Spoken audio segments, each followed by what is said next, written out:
1, 2, 3, come on! What's up, everybody? This is Let's Think Geek. I'm your host with the flow, and we're here to think about some geek stuff. We're going to do a little bit of a twist this evening, and we're going to talk about some fun Halloween stuff, the history of jack-o'-lanterns. But for those of you that are new here, it's a pleasure to have you. Glad to have you around. For those of you that have been around, I know it's been a little while since I uploaded last. Been working on a few other projects, got a few things in the future. Stay tuned because there's definitely going to start being a lot more activity here as well as some other places. Feel free to follow me on TikTok, on Instagram, on Twitter. I'm on all platforms. Links are in the bio. With that being said, let's go ahead. Let's get into it and let's get started on this today. So we're going to be talking about jack-o'-lanterns in the good old spirit of Halloween. And this is inspired by a friend something she did on TikTok. But I digress. The history of jack-o'-lanterns. I don't know how familiar you are with this, but it was kind of interesting and led me into this weird, geek spiral today.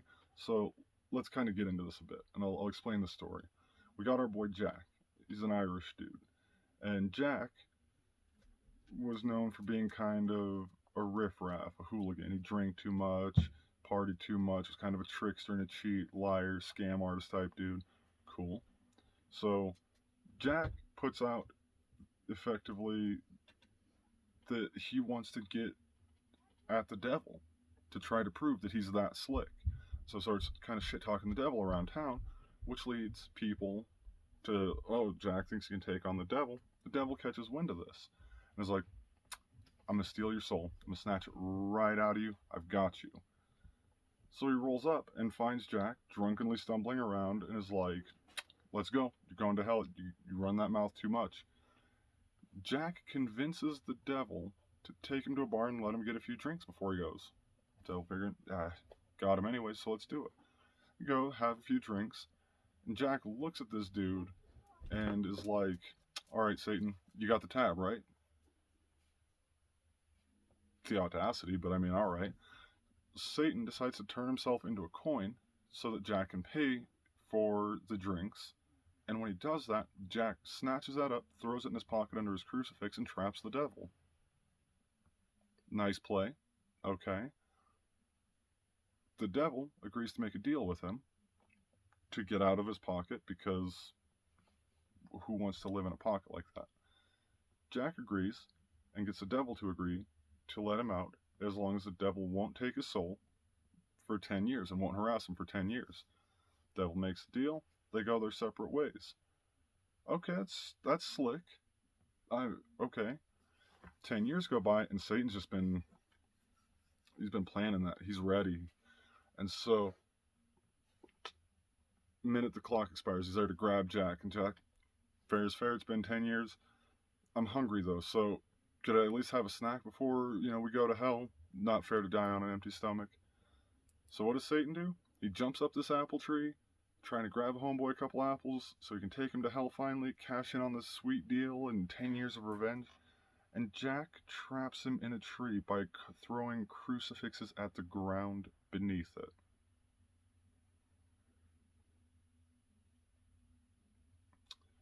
The devil is infuriated, but again makes a deal with Jack to never take his soul to hell so that he can get out of the tree. So out of the tree comes the devil, and for the second time, Jack is outsmarted him. A couple years later, all this drinking, this seedy lifestyle catches up Jack, he kicks the bucket. Gets to the pearly gates, and God is not having it. He's like, no, you were a liar, you were a cheat, you were a drunk, you were a trickster. Nope. You don't make the cut.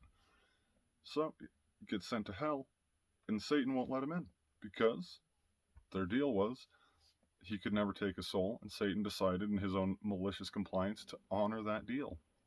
So he gave Jack a piece of coal and threw him out in the night, which Jack hollowed out a turnip or a potato, this originally took place in Ireland, and put the coal in it, and now wanders the night with this coal because he can't get into heaven and he can't get into hell.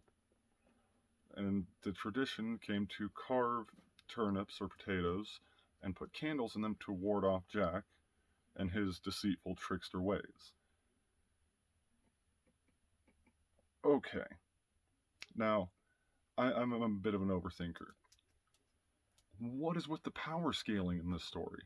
On one hand, we've got the devil, who, if we're supposed to believe all the other power feats about this guy, he's a pretty bad dude with a lot of powers. The level of disrespect it takes to where this drunk Irish guy calls out the devil. Yeah, he got what he deserved.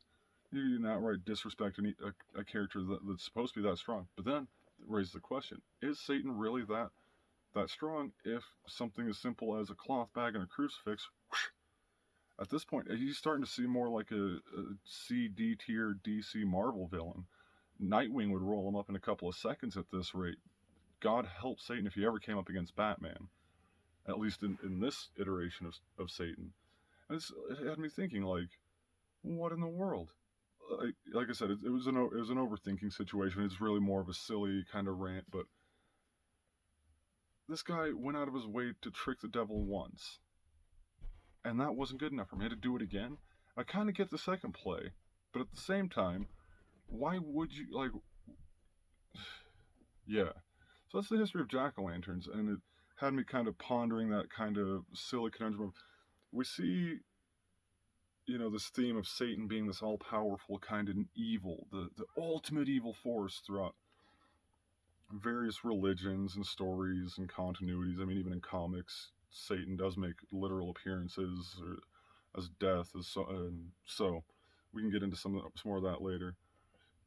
But he's got some of the strangest, like, if we were to respect thread Satan in known works, wow, things get really strange, and you start to notice these weird, like, discrepancies of what he can or can't do, or how strong he actually is or isn't.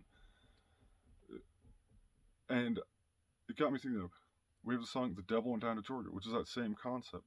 Why do we believe that, like, the master manipulator is really like a C tier manipulator and can be played by just about anyone with a drinking habit? It seems that's the common denominator.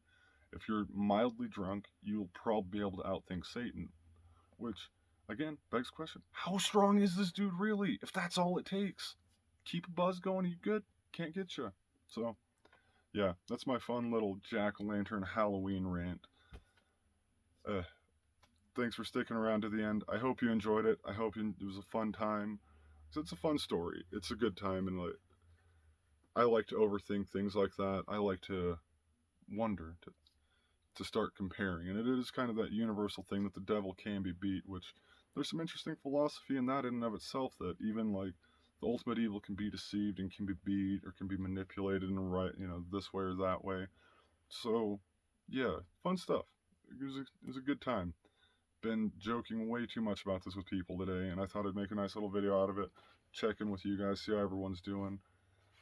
Got a few things I'm working on here in the near future. Probably going to be seeing a lot more of my face on this platform, as well as a few others. Like I said, if you're curious, I'm on TikTok with the Flow69. I'm also on Instagram, same name. I'm pretty sure my Twitter's the same. It is linked in the bio. Should be with the Flow69. But with that being said, I appreciate you letting me into giving me a little bit of time, letting me into your life, thinking with me, enjoying my silly rant about jack-o'-lanterns, Satan's power scaling, and universal continuities across platforms. But for the time being, you be good to yourself, take care of each other, and until next time, stay thinking.